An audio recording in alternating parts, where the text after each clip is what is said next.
नमस्कार दोस्तों, सर्वा क्लासेज में आप सभी का स्वागत है। अपन ने शुरू करा राजस्थान का संपूर्ण ज्योग्राफी, राजस्थान के भौतिक प्रदेश की अपन चर्चा कर रहे हैं। तो उसी संदर्भ में अपन आगे बढ़ते हैं। राजस्थान के भौतिक प्रदेश अपने बांट लिए थे। मुख्य रूप से राजस्थान के भौतिक प्रदेश है ऋषि मिश्र के अनुसार अपने देखे। इसके अलावा हरिवंश सक्सेना के अनुसार देखे। एनसीईआरटी बुक में 5 भागों में उसको बांटा हुआ वो देखा।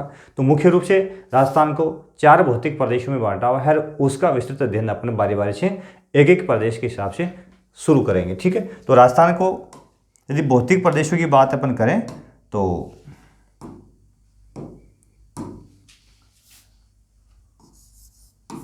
कितने भागों में बांटा गया था साथियों? 4 भागों में।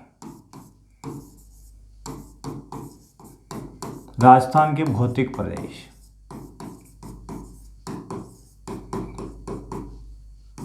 जैसा कि एक ऑथेंटिक बुक आती है जैसे हरिवंश सक्सेना, तो उन्होंने भी राजस्थान के भौतिक के दृष्टि से जब विभाजन किए तो 4 भाग उन्होंने किए थे। सक्सेना की जो बुक है उसके अनुसार एनसीईआरटी में भी वही 4 भाग है, लेकिन पश्चिमी जो मरुस्थलीय प्रदेश है उसके 2 भाग कर दिए, शुष्क और अर्धशुष्क, तो उसमें 5 हो गए। तो यहाँ पे 4 भाग पश्चिमी मरुस्थलीय प्रदेश। पीछे वाले में मैंने मरुस्थलीय की जगह शुष्क लिख दिया था, हालांकि बात एक ही है, लेकिन यहाँ पश्चिमी मरुस्थलीय प्रदेश। ठीक है, दूसरा अरावली पर्वतीय प्रदेश। तीसरा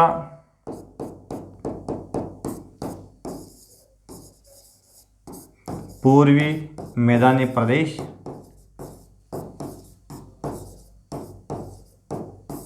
और चौथा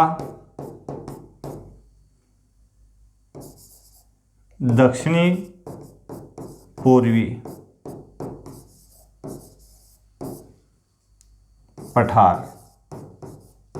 पठारी प्रदेश, और जिसको हम हाड़ौती के पठार के नाम से जानते हैं।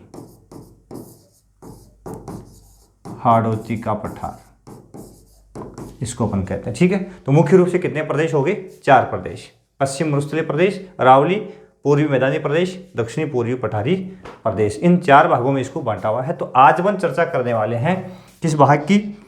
आज अपन चर्चा करेंगे इस भाग की, पश्चिमी मरुस्थलीय प्रदेश जो है उसकी चर्चा अपन स्टार्ट करते हैं। पहला भौतिक प्रदेश जिसकी अपन चर्चा शुरू करेंगे ये अपना राजस्थान। और राजस्थान को यदि अपन देखेंगे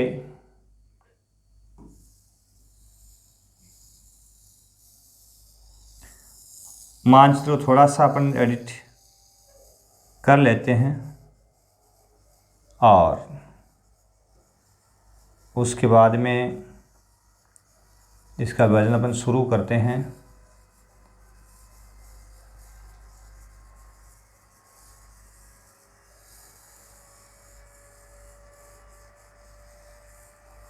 ताकि सीमांकन भी आपको अपडेट रहे। ये हो गया। इसके अंदर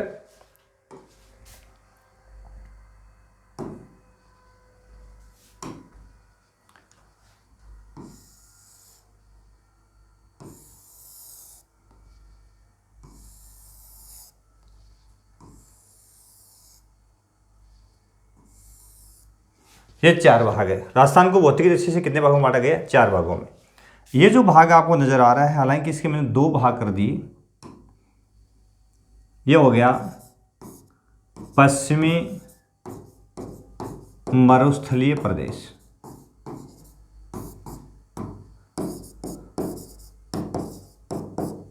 और ये हो गया अपना मध्यवर्ती भाग जो है वो अरावली। ये हो गया पूर्वी मैदान, और ये हो गया हाड़ौती का पठार। तो मुख्य रूप से 4 भागों में इसको बांटा गया। आज अपन चर्चा करेंगे पश्चिमी मरुस्थलीय प्रदेश जो है, ये वाला जो क्षेत्र है, इस पूरे प्रदेश की अपन चर्चा करने वाले हैं। पश्चिमी मरुस्थलीय प्रदेश की यदि अपन बात करते हैं तो ये जो मरुस्थल है, यदि विश्व के दृष्टिकोण से अपन देखेंगे, विश्व के दृष्टिकोण से यदि अपन देखें तो हम पाएंगे कि ये मरुस्थल जो है वो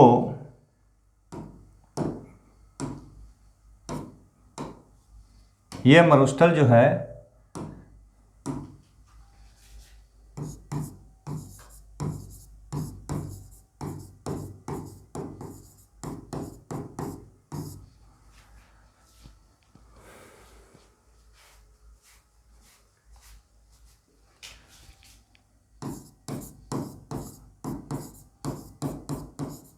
ग्रेट पैलियो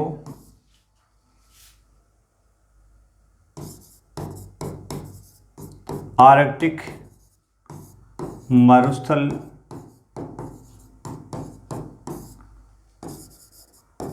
अफ्रीका का विस्तार है।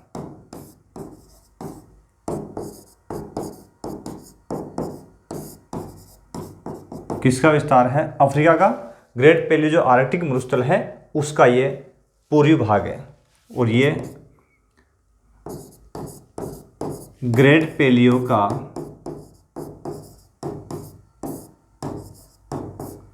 पूर्वी विस्तार है।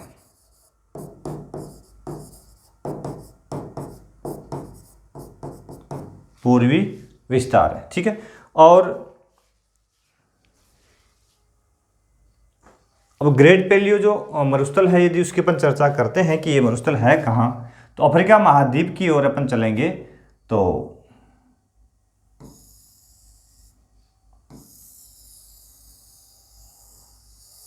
इस प्रकार का सा अपना महाद्वीप अफ्रीका,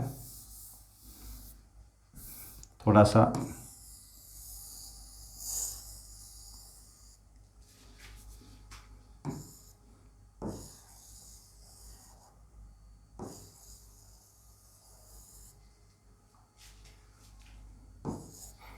अब यहां से अपन देखते हैं तो ये तो अपना भारत आ गया और ये अफ्रीका महाद्वीप आ गया। अफ्रीका महाद्वीप जो है उसमें ये वाला जो क्षेत्र है, इस क्षेत्र में प्रमुख रूप से सारा का सारा प्रदेश है ये मरुस्थलीय है। ये क्या है? मरुस्थलीय प्रदेश, ग्रेट पैलियो आर्कटिक मरुस्थल।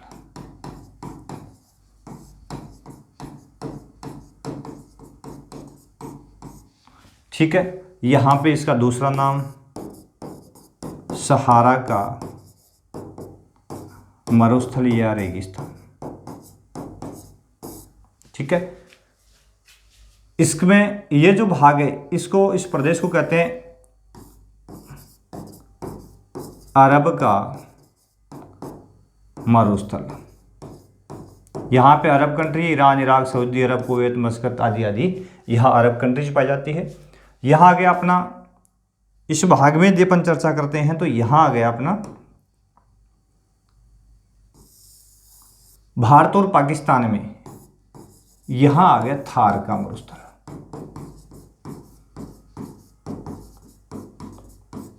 इसका मतलब ये अफ्रीका का जो मरुस्थल है जिसका नाम है ग्रेट पैलियो आर्कटिक मरुस्थल, उसका विस्तार अरब होते हुए मध्य एशिया तक है। मध्य एशिया के अंदर यहाँ अपन देखेंगे जो थार का मरुस्थल, यहाँ भारत और पाकिस्तान में जो थार का मरुस्थल कहलाता है वो इसी मरुस्थल का भाग माना जाता है। ठीक है, तो स्टार्ट कहाँ से होता है? अफ्रीका से स्टार्ट होता है, और विश्व का सबसे बड़े मरुस्थल की विशेषता इसके लिए बारे में कहा जाता है कि ये विश्व का सबसे बड़ा मरुस्थल है। ठीक है,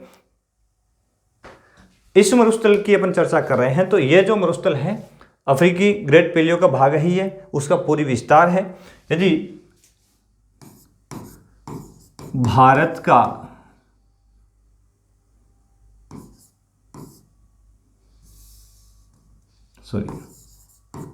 थार के मरुस्थल का 58%, यानी ये थार का जो मरुस्थल है उसका लगभग ये 58% के आसपास में इसका भाग पाया जाता है।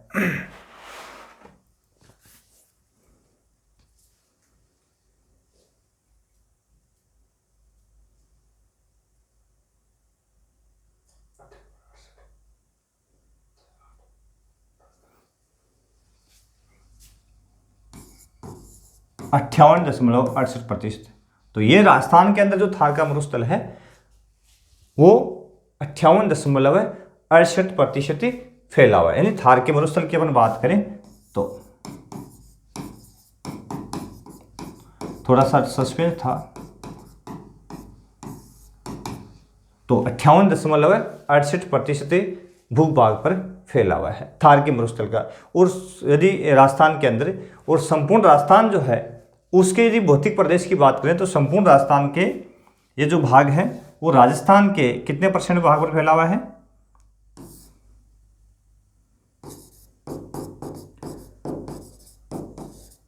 राजस्थान के भूभाग के 61.11% भाग पर फैला हुआ। यानी राजस्थान के अंदर कितने % भाग पर फैला हुआ है? 61.11% भाग पे। ठीक है, थार का मरुस्थल राजस्थान के अंदर कितना है? 58.68% भाग पर फैला हुआ है। यानी अब यदि थार के मरुस्थल की बात करते हैं अपन तो राजस्थान में 58.68% है, और यदि इस गुजरात की बात करते हैं अपन तो थार का मरुस्थल गुजरात में 12.75% भाग। ठीक है, इसका विस्तार हरियाणा में भी है, इसका विस्तार पंजाब में भी है। यानी ये लगभग हरियाणा और पंजाब, गुजरात, राजस्थान, पंजाब, हरियाणा दोनों जगह ये मुख्य रूप से फैला हुआ है। यहाँ तो है 6.12%, यहाँ है 7.8%। इस प्रकार से कुल थार का जो मरुस्थल है वो राजस्थान के अंदर 58.68% भाग पे, गुजरात में 12.75% भाग पे, और हरियाणा में 6.12% भाग पे, और पंजाब में 7.8% भाग पे फैला हुआ है। अब इसकी यदि अपन विशेषताएं देखें इस मरुस्थल की, थार के मरुस्थल की यदि अपन विशेषताएं देखें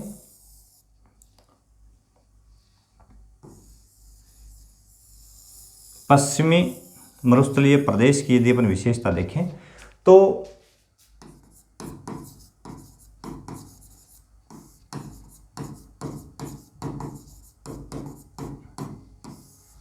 इसका यदि अपन यहां सीमांकन करें तो दो महत्वपूर्ण वर्षा रेखाएं आती है यहां पे एक वर्षा रेखा है, इसको अपन समवर्षा रेखा कहते हैं, समान वर्षा वाले बिंदुओं को मिलाने वाली रेखा, जो अरावली से इसको अलग करती है, तो वो है 50 सेमी समवर्षा रेखा। 50 सेमी समवर्षा रेखा। ठीक है, और यहां पे इस एक समवर्षा रेखा जो है वो इसको मरुस्थल को दो भागों में बांटती है, वो है 25 सेमी समवर्षा रेखा।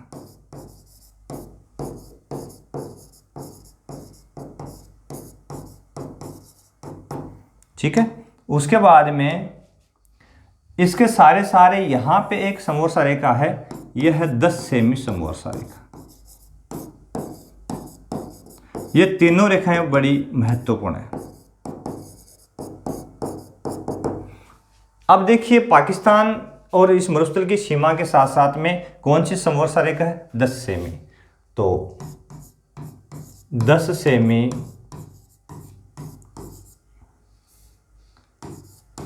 समवर्षा रेखा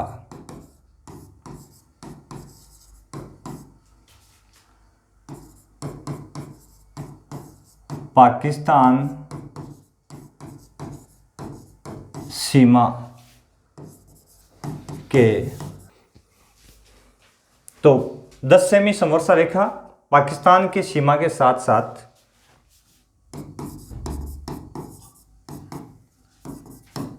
पाई जाती है। तो यह होगी 10 सेमी समवर्षा रेखा। अब यहां का जो मरुस्थल है बहुत ही ज्यादा उष्ण है और शुष्क है।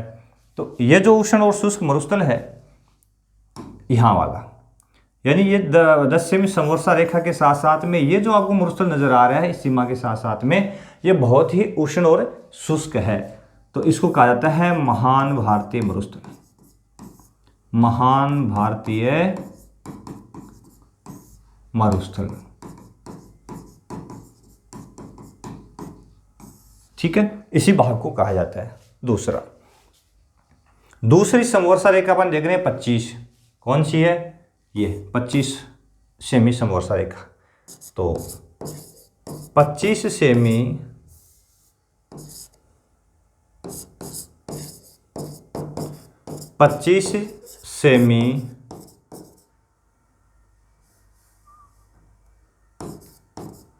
समवर्षा रेखा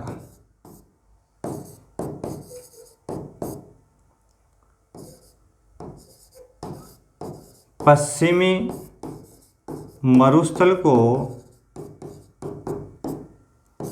दो भागों में बांटती है।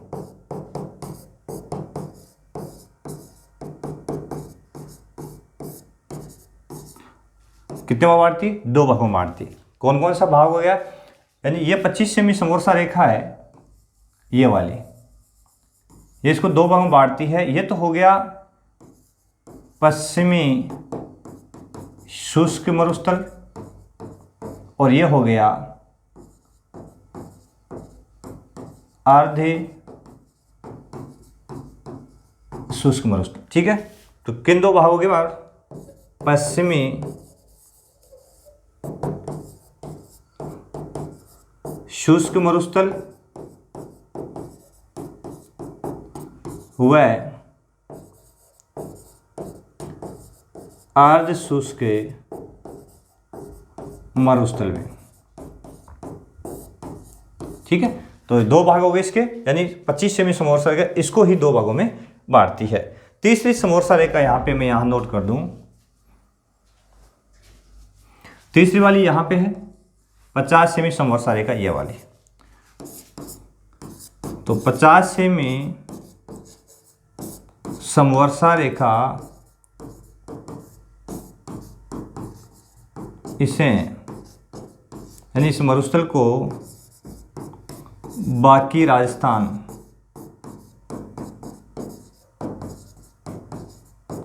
से अलग करती है। यानी ये बाकी राजस्थान से अलग करने वाली, इसकी यूं कहें दक्षिणी पूर्वी सीमा बनाने वाली समवर्षा रेखा कौन सी होगी? 50 सेमी समवर्षा रेखा। इस प्रकार से तीन समवर्षा रेखाएं हैं जो इस मरुस्थल की सीमा तय करती है। एक तो पूर्णतः पाकिस्तान की सीमा के साथ साथ में 10 सेमी जो पाकिस्तान और मरुस्थल के बीच में, राजस्थान के बीच में है। इसके बीचों बीच में गुजरने वाली समवर्षा रेखा 25 सेमी जो इसको मरुस्थल को दो भागों में शुष्क और अर्ध शुष्क में बांटती है। और तीसरी इसको अरावली, यानी बाकी राजस्थान से अरावली के समानांतर 50 सेमी समवर्षा रेखा है जो इसको मरुस्थल को बाकी राजस्थान से अलग करती है, ठीक है। उसके बाद में इस मरुस्थल की प्रमुख विशेषताएं अपन देखें।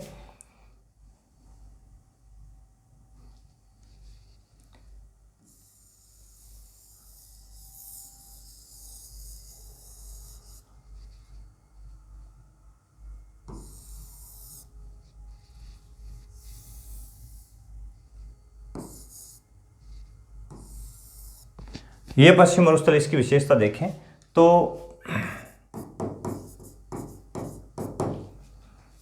इसकी विशेषताओं की यदि अपन बात करते हैं तो राजस्थान का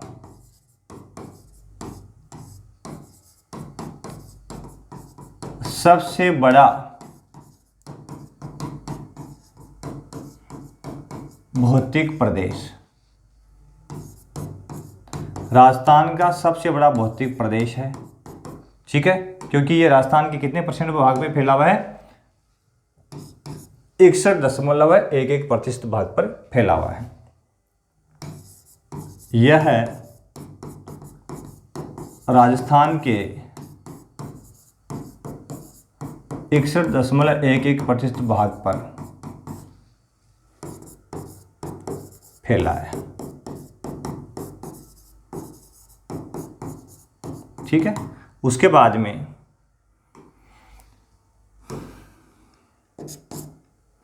यहां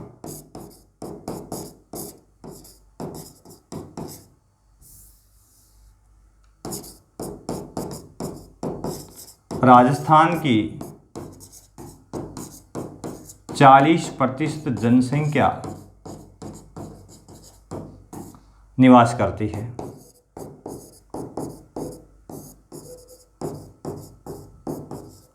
कितने परसेंट? पूरे प्रदेश में 40% जनसंख्या निवास करती है। ठीक है, उसके बाद में विश्व का सबसे सघन बसा मरुस्थल है। विश्व का सबसे सघन बसा मरुस्थल है। विश्व में सबसे अधिक जनसंख्या घनत्व इसी मरुस्थल में पाया जाता है, तो सबसे सघन बसा हुआ मरुस्थल है। इसके अलावा इसकी विशेषता है जैव विविधता में धनी मरुस्थल है। जैव विविधता में धनी मरुस्थल है, अर्थात विश्व में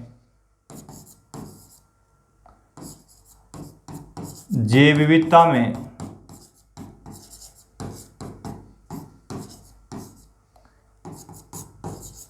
प्रथम स्थान पर है। यह इसकी विशेषता है, यानी जैव विविधता के अंदर अपन देखेंगे तो इसका पहला स्थान है, क्योंकि यह सबसे धनी मरुस्थल है जैव विविधता की दृष्टि से विश्व का। यदि क्षेत्रफल की दृष्टि से अपन बात करते हैं तो क्षेत्रफल इसका है 1,75,000 वर्ग किलोमीटर, जो विश्व में 17वां स्थान रखता है।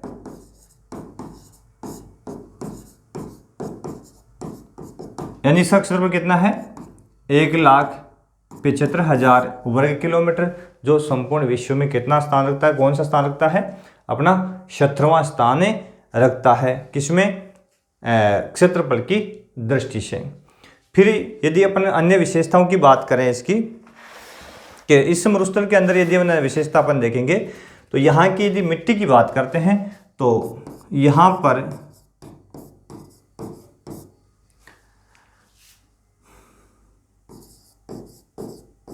शुष्क बलुई मृदा पाई जाती है। कौन सी मिट्टी है? शुष्क बलुई मिट्टी इसमें पाई जाती है। तो इस भाग में पाई जाने वाली मिट्टी कौन सी है? शुष्क बलुई मिट्टी, यानी रेतीली मिट्टी जिसको अपन कह सकते हैं, यहाँ पे पाई जाती है। ठीक है, अगली विशेषता यदि इसके अपन देखेंगे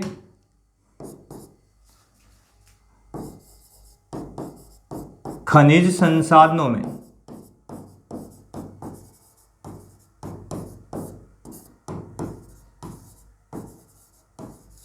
धनी मरुस्थल है।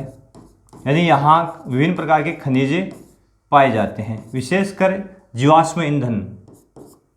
विशेषकर इसमें क्या पाए जाते हैं? जीवाश्म खनिज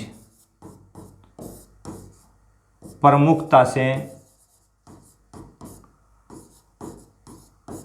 पाए जाते हैं। कौन से? जीवाश्म खनिज कौन कौन से होते हैं अपन देखते हैं। ये जो भाग है जैसलमेर बाड़मेर का, ये वाला जो क्षेत्र है जैसलमेर बाड़मेर का, तो यहाँ पे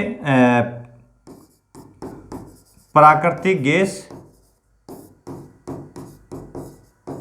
व खनिज तेल मिलता है। यानी यहाँ पे प्राकृतिक गैस व खनिज तेल के भंडार है। यानी यहाँ पे मंगलेश्वरी है, भाग्यम है, खनिज तेल के कुएं हैं और प्राकृतिक गैस भरपूर मात्रा में इस भाग में पाई जाती है। तो जीवाश्म ईंधन जिसको अपन कहें, जिसमें पेट्रोलियम या अपन कह देंगे खनिज तेल, कोयला व प्राकृतिक गैस, ये तीनों ईंधन यहाँ पे भरपूर मात्रा में मिलते हैं। तो मुख्य रूप से यहाँ पे प्राकृतिक गैस और खनिज तेल प्रमुखता से पाया जाता है। तो इन क्षेत्रों में मुख्य रूप से यह बहुत ही महत्वपूर्ण स्थान रखता है। अन्य विशेषताएं अपन इसकी देखें पश्चिमी मरुस्थल की,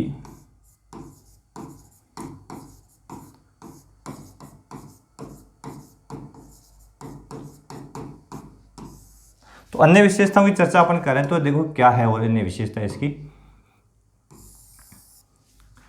पश्चिमी मरुस्थल की अन्य विशेषताओं की जब हम चर्चा करते हैं तो अन्य विशेषता इसकी क्या है। अब इसकी लंबाई किस रूप में फैला हुआ है, तो यहां से यदि अपन देखेंगे तो यहां तक ये लगभग इस साइड में फैला हुआ है, तो 640 किलोमीटर के आसपास में इसकी लंबाई है। ठीक है, तो इसकी लंबाई कितनी हो गई, लंबाई। अब दिशा कौन सी होगी, थोड़ी सी ये भी महत्वपूर्ण बिंदु है कि अपन दिशा पढ़ते हैं तो इस प्रकार से उत्तर दक्षिण, राइट हैंड की ओर पूर्व और ये होगी पश्चिम। अब ये इस रूप में फैला हुआ है तो ये दिशा इसकी है, तो ये कौन सी हो गई, उत्तर पूर्व दक्षिण पश्चिम। ठीक है, तो लंबाई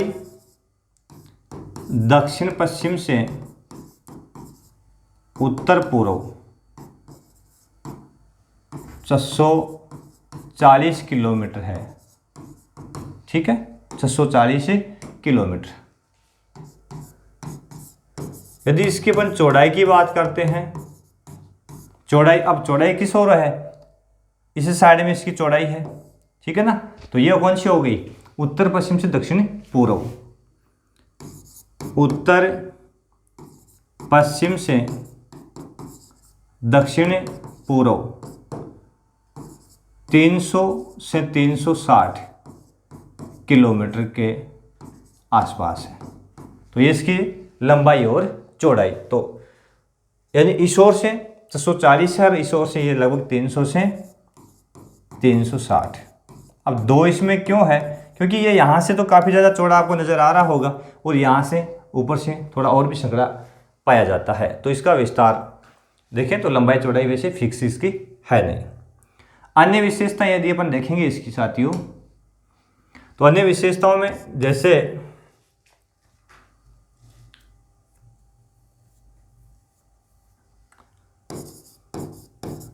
इसका प्रसार,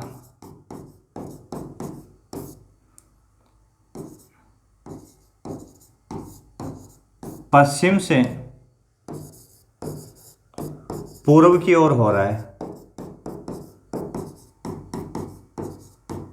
यानी ये किस ओर फैल रहा है, यानी पश्चिम से पूर्व की ओर, इस ओर ये आगे बढ़ रहा है, इसका प्रसार हो रहा है इस ओर। और प्रसार होने का मतलब आगे बढ़ रहा है, तो इसको अपन कह सकते हैं मरुस्थलीकरण। क्या कह सकते हैं इसको अपन, मरुस्थलीकरण कह सकते हैं। अब इतनी दूर में पहले तो अपन देखे थे कि ये 12 जिलों में फैला था, यानी प्रारंभ में इसकी अपन बात करते हैं तो कितने जिलों में फैला हुआ था, 12 जिलों में फैला हुआ था। और वर्तमान में यहाँ के जिलों की संख्या हो गई है, वो बढ़ गई है। ठीक है, तो चलो वो तो जिले में आपको बताता हूँ। अन्य विशेषताएं इसी देखते हैं, जैसे तापांतर। यहाँ सर्वाधिक तापांतर पाया जाता है।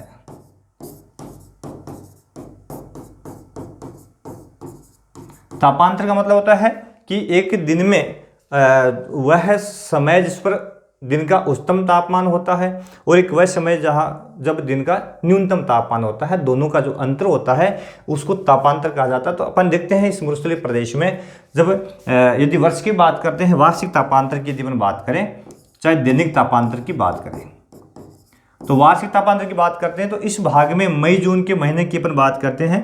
तो मई जून के अंदर यहाँ का तापमान 45 डिग्री से 48 डिग्री सेंटीग्रेड तक बढ़ जाता है। ठीक है, किस महीने में? मई के महीने में, मई जून के अंदर। और दूसरी ओर अपन जनवरी की बात करते हैं तो इसी भाग में जनवरी की बात करें तो यहाँ का एक कस्बा है सीकर का फतेहपुर, तो यहाँ पे जनवरी में -3 डिग्री सेंटीग्रेड तक तापमान गिर जाता है, जो इसी का भाग है। तो इस मरुस्थल में सर्वाधिक तापांतर अपने को देखने को मिलता है। वार्षिक तापांतर भी सर्वाधिक है कि 48 डिग्री और -3 डिग्री, तो लगभग यहाँ पे तापांतर कितना हो गया? 51 डिग्री के आसपास में तापांतर देखने को मिल रहा है। तो सर्वाधिक तापांतर वाला ये मरुस्थल है। दैनिक भी सबसे अधिक मिलता है, क्योंकि अपन मई जून के महीने में यदि रात का तापमान दिन का तापमान देखते तो 48 से 45 से 48 डिग्री सेंटीग्रेड के आसपास में है। और ठीक इसी मई जून के अंदर रात का तापमान देखते हैं तो लगभग यहाँ पे दैनिक तापमान की बात करें तो इसी भाग में ये तो है दिन का, और रात का यदि तापमान की बात करते हैं तो इस भाग के अंदर रात के अंदर तापमान जो है वो गिर करके 10 से 20 डिग्री सेंटीग्रेड के आसपास में आ जाता है। तो रात का तापमान काफ़ी ज़्यादा गिर जाता है, दिन में काफ़ी ज़्यादा बढ़ जाता है। तो दैनिक तापांतर भी यहाँ पे सर्वाधिक पाए जाते हैं। तो ये भी एक महत्वपूर्ण विशेषता इस भाग की है। ठीक है, और इस भाग में वर्षा बहुत कम होती है। तो औसत वर्षा की यदि अपन बात कर लें कि इस भाग में औसत वर्षा कितनी होती है, तो इस मरुस्थल में औसत वर्षा की यदि अपन बात करते हैं तो 10 से लेकर के 50 सेमी, 10 से 50 सेमी औसत वर्षा यहाँ देखने को मिलती है। तो इस भाग में वर्षा जो है 10 से 50 सेमी के आसपास में। और इसी मरुस्थल में यदि अपन वनस्पति की बात करते हैं साथियों, तो वनस्पति यहाँ की कौन सी है, जिसको अपन बोलते हैं मरुद्भिद। कौन सी वनस्पति है? मरुद्भिद वनस्पति। अर्थात मरुस्थल के अंदर उष्ण जलवायु है, वर्षा बहुत कम होती है, तो उसी प्रकार की वनस्पति यहाँ पे देखने को मिलती है। जैसे यहाँ पे फोग खूब मिलते हैं, आक मिलते हैं, ठीक है, कंटीली झाड़ियाँ मिलती है,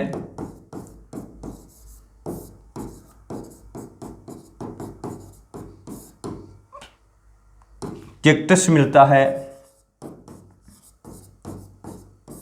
नागफनी मिलती है। इस प्रकार के वृक्ष यहाँ पे प्रमुखता से पाए जाते हैं। तो इस भाग में उष्णता सहन करने वाले और कम वर्षा सहन करने वाली वनस्पतियां प्रमुखतया इस भाग में पाई जाती है। ठीक है, अब बात कर लेते हैं अपन जिलों की कि इसे में कौन कौन से प्रमुखतः जिले हैं। तो पहले क्या था कि इस मरुस्थल में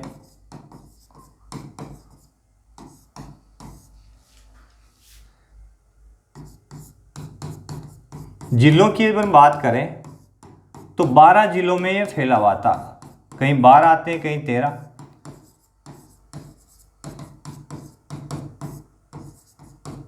लेकिन वर्तमान में जिलों की संख्या राजस्थान में बढ़ा दी गई है। वर्तमान में जिले कितने कर दिए गए हैं? 50 कर दिए गए हैं। तो वर्तमान में जिलों की संख्या यदि अपन देखें तो वर्तमान में यह है 18 जिलों में फैला है। कितने में फैला है? 18 जिलों में फैला हुआ है। इसका मतलब जिलों की संख्या बढ़ गई है। कैसे बढ़ गई? काउंट कर लेते हैं अपन। यानी इस मरुस्थल को अपन इधर से मानते हैं, और इधर से यदि मानते हैं तो यहाँ पे तो आ गया अपना गंगानगर, यहाँ आ गया अपना हनुमानगढ़, यहाँ आ गया अपना चूरू, यहाँ आ गया अपना सीकर, यहाँ आ गया अपना झुंझुनू। ठीक है, उसके बाद में यहाँ आ गया अभी जो हाल ही में नया जिला बना है बीकानेर और गंगानगर से अलग करके, यहाँ आ गया अपना बीकानेर, और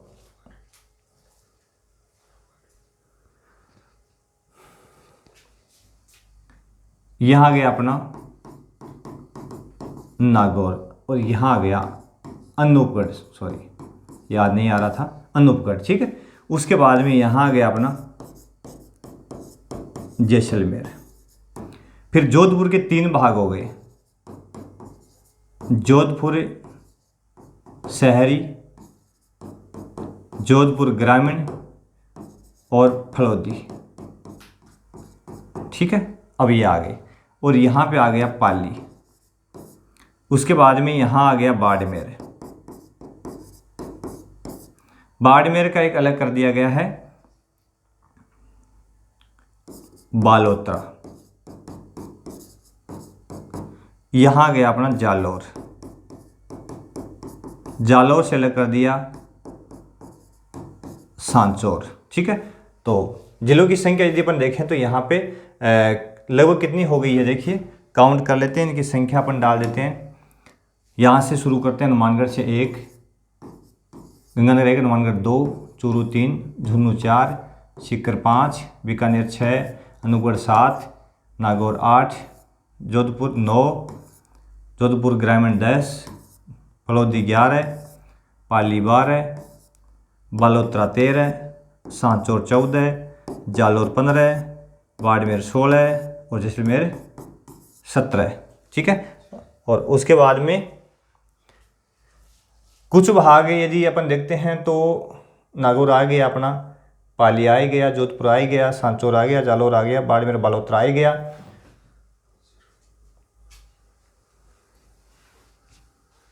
यहाँ पे आ गया अपना सिरोही, एक और रह गया यहाँ पे सिरोही, थोड़ा विस्तार सिरोही के अंदर भी है इसका। तो ये हो गए लगभग 18। तो वर्तमान में ये लगभग कितने जिलों में फैला हुआ है, 18 जिलों में इसका विस्तार पाया जाता है। तो ये अभी हाल ही में अगस्त के अंदर जैसे ही राजस्थान सरकार ने जिलों की संख्या बढ़ा करके 33 से 50 कर दी है, तो उसके बाद में यदि जिलों की संख्या और बढ़ जाएगी, जैसे कि 3 जिलों की घोषणा और कर दी है, लेकिन आचार संहिता लगने के कारण वो जिले जो है वो रूटीन में अभी तक नहीं आ पाए हैं। तो हालांकि अपन 50 ही मानते हैं, जिलों की कुल संख्या राजस्थान के अंदर यदि 50 मान के चले तो उसके आधार पर इस भाग में आने वाले जिलों की संख्या लगभग 18 हो गई है। पहले 12 थे, तो यहाँ बढ़ने वाले जोधपुर से 3 हो गए, तो 2 जोधपुर में बढ़ गए, बाड़मेर का बालोतरा बढ़ गया, सांचौर बढ़ गया, 2 ये 4 ये बढ़ गए, ठीक है ना। उसके बाद में नागौर का जिला यहाँ पे, तो नागौर में अंदर यहीं बढ़ा है भाई, नागौर के अंदर कुचामन डीडवाना बढ़ गया, यहाँ पे कुचामन डीडवाना। अब इन दोनों को अलग किया, लेकिन फिलहाल अपन माने या नहीं माने वो बात अलग है। तो ये 18वां जिला इसको अपन मान सकते हैं। सिरोही को पूर्ण रूप से मरुस्थल यदि अपन नहीं माने, सिरोही को पूर्णतः मरुस्थल नहीं माने, तो अपन कुचामन डीडवाना ये हो गया 18वां हो सकता है, ठीक है। तो कुचामन डीडवाना, बीकानेर, चूरू, झुंझुनू, सीकर, सीकर से 2 हो गए। तो नीमका थाना जो जयपुर साइड में पड़ता है, हालांकि संपूर्ण सीकर का जो पश्चिमी भाग है वो मरुस्थलीय जलवायु के अंदर आता है, तो सीकर को यदि पूरे को शामिल न करें, क्योंकि नीमका थाना किस में है, अरावली साइड में, जयपुर साइड में पड़ता है। तो मुख्य रूप से कुल जिलों की संख्या हो जाती है, ये एक अनुमान है, कितने 18 जिले हो सकते हैं। यदि अपन सीकर और नीमका थाना दोनों को शामिल कर दे तो ये 19-20 हो सकते हैं। सिरोही का कुछ भाग आता है तो उसको शामिल कर दे तो 20 हो सकते हैं।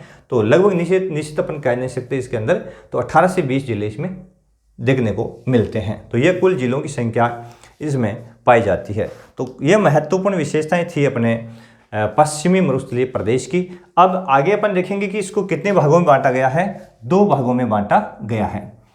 तो पश्चिमी मरुस्थलीय प्रदेश है, उसके 2 भाग आपको मिलेंगे। यह आ गया पश्चिमी शुष्क मरुस्थल और एक हो जाएगा अर्ध शुष्क मरुस्थल। अर्ध शुष्क मरुस्थल के 4 भाग है। यहाँ पे तो आ जाएगा अपना घग्गर, यहाँ आ जाएगा अपना शेखावाटी, यहाँ नागौर उच्च भूमि और यहाँ आ जाएगा लूणी बेसिन। तो अब बारी बारी से प्रत्येक की विस्तार से अपन चर्चा करेंगे। यह सामान्य विशेषताएं एक मरुस्थलीय प्रदेश की अपन ने देखी। आगे अपन देखेंगे शुष्क मरु प्रदेश। इसके भी 2 भाग आपको मिलेंगे। एक तो है कि पूरे प्रदेश के अंदर एक बालू का स्तूप पाए जाते हैं, तो बालू का स्तूप युक्त प्रदेश और बालू का स्तूप मुक्त प्रदेश। जैसे ये वाला जो क्षेत्र है जिसमें जोधपुर है, जिसमें मेरे बाड़मेर का जो इलाका है, फलोदी है, पोखरण है, ये इलाका जो है इसमें बालोतरा है, इसमें बालू का स्तूप मध्यवर्ती भाग में नहीं पाई जाती, तो ये मुक्त प्रदेश है। बाकी पूरा पूरा बालू का स्तूप युक्त प्रदेश। तो इनकी बारी से अपन चर्चा करेंगे। अगले वीडियो में फिर मिलते हैं नए जोश नए जुनून के साथ में। आप जुड़े रहे हमारे इस चैनल से, हमारे मिशन से, सर्वा क्लासेस से, और आप जरूर हमें फॉलो करते रहें। हम संपूर्ण जो सिलेबस आप तक उपलब्ध करवाएंगे, तो देखते रहिए सर्वा क्लासेस। धन्यवाद।